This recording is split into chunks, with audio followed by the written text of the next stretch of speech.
你有冇試過望住屋企一漸老去嘅父母，或者睇住自己踏入晚年，心入面突然閃過一絲莫名嘅恐慌？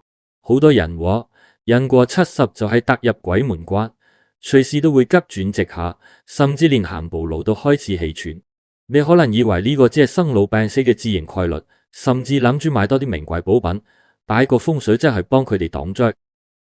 但真相係真正奪走、真正奪走長者健康同元氣嘅，根本唔係衰老本身，而係佢哋每日着緊嘅衫、做緊嘅喪、做緊嘅事同埋去緊嘅地方。今日我哋就用最底層嘅風水邏輯，測界70歲後嘅氣場真實。如果你屋企有長者，或者你自己準備步入退休，呢條片請你一定要睇到最後。真正影響長者晚年健康嘅，從來都唔係咩命中就定嘅死劫，而係人體異常喺70歲呢個節點發生咗劇烈嘅斷層。好多人以為人生70古來稀，係因為古人醫學唔昌明，壽命短，覺得只要依家有得睇醫生，食多啲名貴補品就可以安享晚年。但風水大師從來唔係咁噶。70歲之所以稀，唔係因為肉體嘅極限，而係因為絕大多數人根本唔懂得點樣去處理由向外擴張轉向外收斂嘅氣場轉換。你夾硬要用30歲嘅強悍氣場去過70歲嘅日子，結果只會係氣生神父。風水古籍藏經有云：氣成風則散，計水則止。古人在知思不散，行之事有止，故謂之風水。呢兩句說話其實就係話俾我哋知，人身上嘅氣係會跟住周圍環境同埋年紀慢慢流失嘅，你要識得將佢聚埋一齊，唔好俾佢散。原來70歲之後嘅保命之學，唔係點樣去進補，而係點樣去進補，而係點樣去藏風聚氣，鎖住身上僅存嘅元氣。幾千年之前，晉代風水祖師爺郭璞就發現咗呢個秘密。佢觀察到好多低官貴人，將年時威風八面，氣場極盛，但一到晚年就暴病已亡，因為佢哋老咗仲喺度大興土木，四出征戰，完全唔識得收斂自己嘅氣場，導致真氣耗盡。幾百年之後，而家就喺香港，呢種氣場斷層嘅悲劇每日都喺度上演。住喺觀塘舊區嘅陳伯，後生嗰陣做三行盤頭，時時親力親為，喺地盤大聲急屙，氣場非常強大。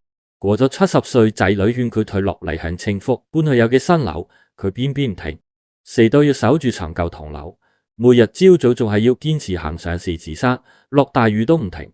屋企大大小小嘅事，連孫仔報便加小學佢都要管。結果有一日，佢喺屋企大發雷霆，覺瞓緊個仔嗰陣，突然一口嘢會唔過來，中風跌低咗。點解會咁？其實陳伯嘅肉體已經去到修煉嘅階段，但佢嘅心態同行為仲係持住後生嗰陣向外爆發嘅格局。呢種極度撕裂嘅狀態，就等於一架老爺車硬係要踩盡油門上斜，最終只會氣山而死火。呢個道理就好似你屋企嗰部用咗幾十年嘅舊冷氣機，後生嗰陣你可以日日開盡最凍嗰架，部機依然生龍活虎。但當部機已經老化，你仲要每日開到最行，唔俾佢休息，摩打遲早會燒毀。人嘅氣場都係一樣。70歲之後，部機要嘅係低耗能運作，而唔係全速前進。風水嘅底層邏輯好簡單，年齡增長帶來嘅生理衰退導致人體固守陽氣嘅能力下降。如果強行對外消耗，發脾氣過勞，嘈心就會引發，最終呈現為突如其來嘅惡疾或者災厄。讀懂呢個規律，你就會明白晚年嘅健康根本係一場氣場保衛戰。70歲之後嘅真正死劫，從來唔係嫌老黃取命，而係你唔肯放低千般散果從田海而生嘅執念。而家我想問你一個問題，唔需答我，答自己就好。你或者你身邊嘅長輩係咪都試過為咗向別人證明自己仲未老，而勉強去做一啲超出體力負荷嘅事？如果你都有過呢種經歷，喺留言區話我知，我會睇每一個留言區，我會睇每一個留言。認清自己嘅氣場轉變，只係被害咗內在嘅消耗。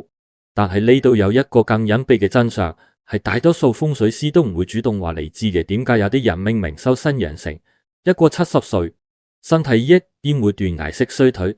呢個根本唔係命數，而係同佢哋身上每日着緊嘅3件奪命衫有關。如果繼續着住，着咩護身符都救你唔到。你有冇發現老人家嘅衣櫃入面，永遠有一堆幾十年都唔捨得抌嘅舊衫，甚至有啲衫已經穿咗窿甩晒色，佢哋都仲係當寶咁收埋。好多人話呢啲叫傳統美德，叫慳㗎。但你知唔知喺風水學嘅角度，呢個可能係萬年最大嘅流財同流氣陷阱。真正影響長者晚年健康嘅，唔係衫嘅牌貴，而係衫上面附着嗰陣揮之不去嘅停滯氣場。好多人以為人老咗求其着得亂就搞，佢三眼三着喺屋企冇人見到就冇所謂。但風水師從來唔係咁搞。你以為自己只係着緊一件衫，其實你係將一件帶有衰退同敗亡氣息嘅物品，日日貼住自己最薄弱嘅元氣。由三人三過咗70歲，絕對唔好再着第一破爛甩色嘅舊衫，第二全黑冇生氣嘅打扮，第三已故親友攞落嚟嘅舊衫。風水古蹟清朗勁遊魂，氣感而因鬼福及人。呢句說話其實就係話俾我哋知，你身邊嘅物品帶有咩氣場，你個人就會感應到咩氣運。原來嗰啲充滿磨損痕跡同埋歷史遺留嘅衣物，全部都只帶一重極強嘅陰氣，會潛移默化咁吞噬你嘅正能量。幾十年之前係70年代嘅深水埗，唐樓林立。嗰陣時有為人清唱熟嘅老人家，後生開鋪閒真都唔少錢，但佢份人極度孤寒。過咗70歲之後出街，永遠着住嗰幾套甩晒線嘅舊唐裝，甚至連已經過身嘅兄弟留低嘅舊棉襖，佢就執翻嚟自己着，話係吸福氣。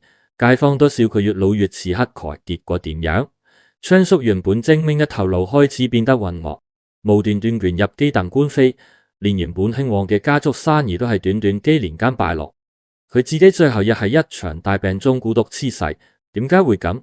其實昌叔每日將嗰啲帶有死氣同停滯氣場嘅舊物貼身着住，就好似用一塊吸水海綿將自己身上僅存嘅陽氣一點一滴咁吸乾吸淨。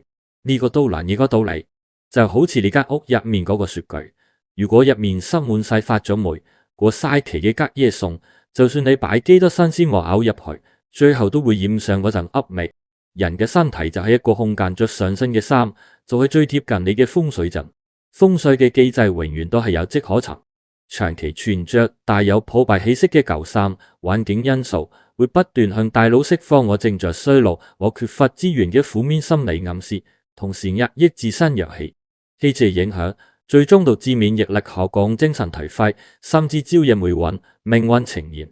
唔係你命唔好，係你連自己最貼身嘅氣場都唔捨得打理，好運又點會埋到你身？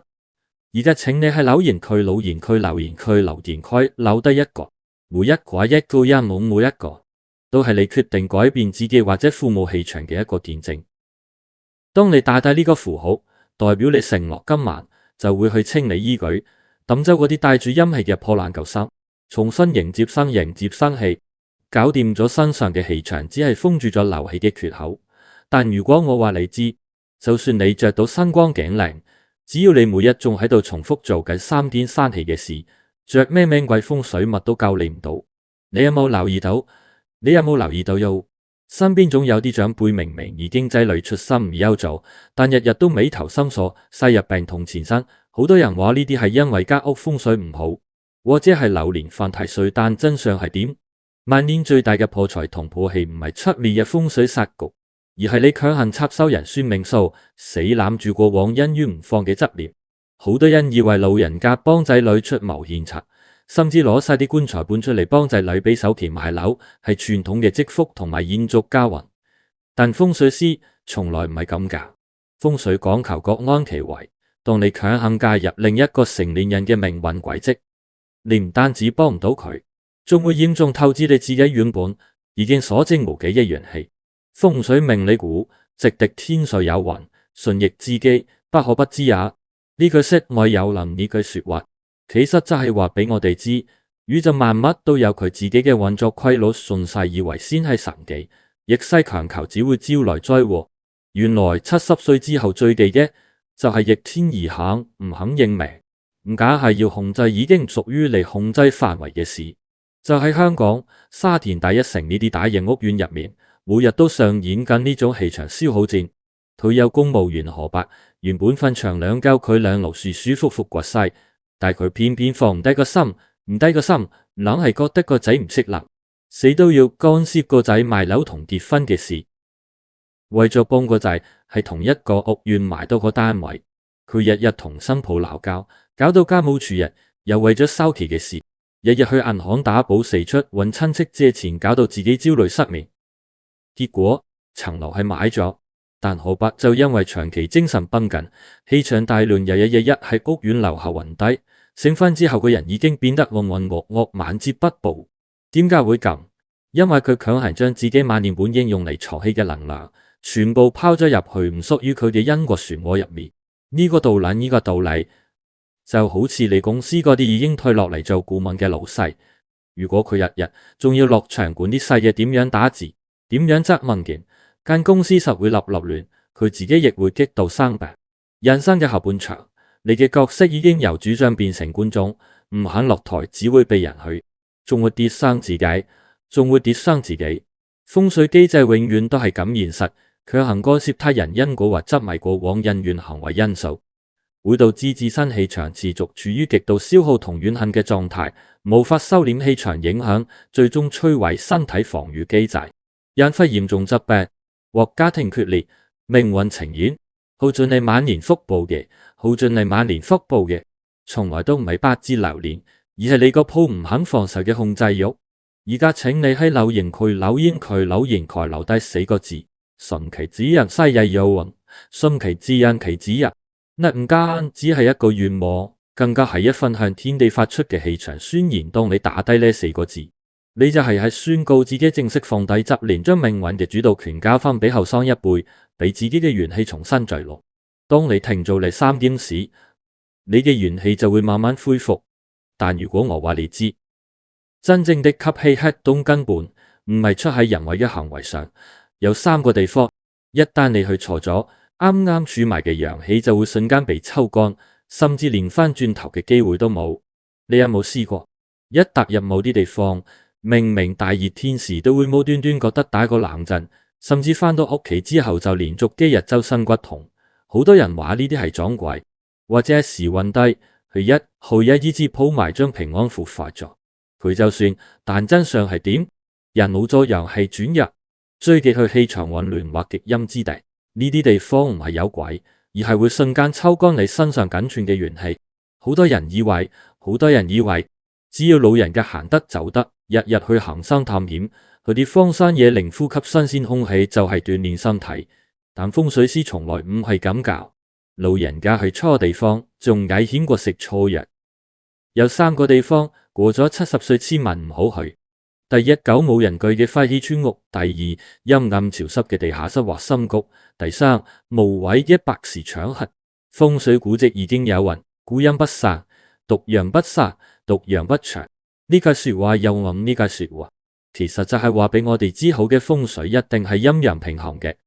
如果一個地方長期冇人住冇陽光，陰氣就會極度膨脹。原來當一個陽氣已經轉弱嘅老人家行入呢啲極陰之地，就好似將一滴溫水滴入冰窖，瞬間就會爆窩啦，瞬間就會被吞噬。幾百年前嘅大明朝開國元勳劉伯溫精通風水命理，佢晚年告老還鄉之後，定下咗一個極其嚴格嘅規矩，絕對唔去冇人居住嘅荒廟，亦拒絕出席一切非至親嘅喪事。點解？因為佢知道自己晚年氣場已經由盛轉衰，必須避開所有陰極之地嚟保住命門。幾百年之後，而家就係香港，好多長者偏偏忽視咗呢個保命法則。住喺將軍澳嘅陳太，平時最中意同班街坊去行山。有一日，佢哋行出常規路線，貪得意行咗入去西貢邊緣一條已經廢棄咗幾十年嘅舊村落，嗰度樹木蔽一，啲村屋全部生晒青苔，陰暗潮濕。陳太喺入面行咗半個鐘，出嚟嗰陣已經面青口唇白，返到屋企當晚就發高燒，之後3個月都提唔起精神，原本硬朗嘅身體無端端暴瘦。點解會咁？其實廢村長期冇人氣，積聚咗龐大嘅停滯陰氣。陳太行入去嗰一刻，佢身上微弱嘅陽氣就已經被呢個吸氣黑洞強行抽乾。呢個道理就好似你補得翻5%電嘅手機，如果你喺正常室溫下，佢仲可以挨多一陣，但如果你將佢擺入冰嘅，佢會瞬間跌到零，直接熄機。長者嘅身體就係嗰部低電量嘅手機，極陰之地就係個冰格。風水機制一字咁淺，踏入長期缺乏會人氣息或充斥悲傷情緒嘅極陰之地，環境因素會引發人體內外氣場嘅劇烈壓強差，導致自身陽氣被急速抽辭，氣場影響，最終引發突發性疾病、精神萎靡甚至意外，命運呈現。唔係你八字輕撞到污糟嘢，係你根本唔應該用自己微弱嘅殘燭去試探深遠嘅寒風。知道有人避開晒呢啲禁忌，係咪就一定會有一個更隱秘嘅真相，係大多數風水師都唔會主動話你知嘅。如果我話你知，真正頂級嘅萬年風水根本唔需要避忌咁多嘢，而係只需要做到兩個字，所有嘅氣場都會指引為你所用。你有冇諗過點解有啲長者根本唔理咩風水禁忌，冇帶玉佩冇帶針，但一到晚年反而面色紅潤氣場強大？好多人話呢啲係基因好，或者係後生嗰陣積落嘅福報，但真相係點？真正頂級嘅萬年風水唔係求長生不死，而係順應天道，做到心境上嘅藏風聚氣。好多人以為老人家就要不斷進補，屋企要擺滿葫蘆，五帝錢去擋煞化災，覺得只要用盡外力就可以對抗歲月。但風水師從來唔係咁教，風水嘅最高境界係化無形之氣為有形之用。當你不斷向外強求生命同健康嗰陣，你嘅氣場其實係處於一重極度焦慮同擴張嘅狀態。反而當你真正平靜落嚟，你身體嘅毛孔同氣場就會自然閉合，鎖住最核心嘅元氣。風水古籍已經有云：只進退全無，只進退全無而不失其正。呢句說話其實就係話俾我哋知，真正嘅大智慧係識得喺適當嘅時候退落嚟，接受生命嘅自然規律。原來70歲之後最大嘅護身符就係承認自己嘅衰老，並且坦然接受佢。就喺香港嘅，為咗喺香港，每日黃昏嘅尖沙咀海旁，你總會見到一啲老人家，無家族就係其中一個。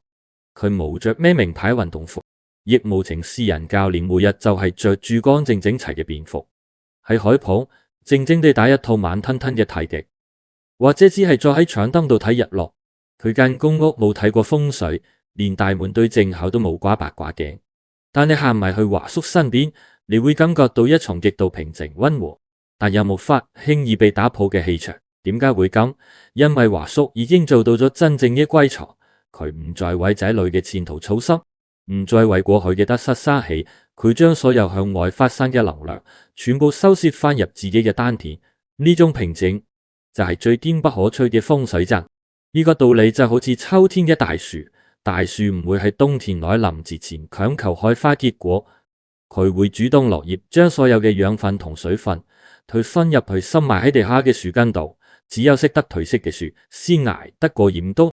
人老咗就係要學識做一棵秋天嘅樹。風水機制拆解到最後，其實就係心法，坦然接受衰老與放下外在執念心境因素，促使人體氣場由好散轉為來念追龍。